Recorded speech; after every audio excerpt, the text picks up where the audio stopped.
ഇവിടെ ഒന്ന് സിഗരറ്റ് ഒന്നും വലിക്കണ്ട, വെറുതെ ഒന്നിങ്ങനെ ഊട്ടിയാൽ മതി, പുക പോയിക്കോളും വായുന്നു.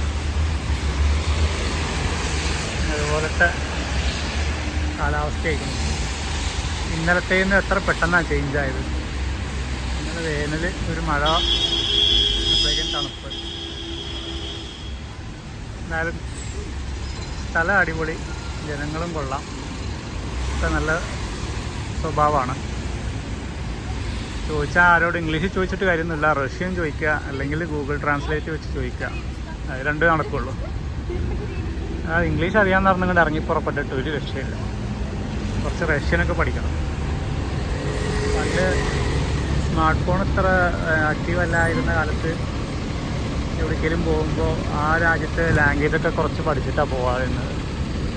ഇപ്പോൾ സ്മാർട്ട് ഫോണിൻ്റെ ട്രാൻസ്ലേറ്ററൊക്കെ ഉള്ളതുകൊണ്ട് അതൊന്നും ഉപയോഗിക്കുന്നില്ല. ഇവിടെ വന്നിട്ട് ഇംഗ്ലീഷിൽ ചോദിച്ച് നോക്കും.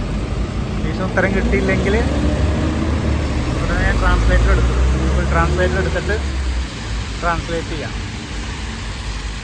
അതാ പരിപാടി. ഇവിടെ പിന്നെ ഇവരെ ഒരു ഓഫ്ലൈൻ ട്രാൻസ്ലേറ്റർ ഉണ്ട്, യാൻഡെക്സ് ട്രാൻസ്ലേറ്റർ. അതാണ് ഇവർ കൂടുതൽ ഉപയോഗിക്കുന്നത്.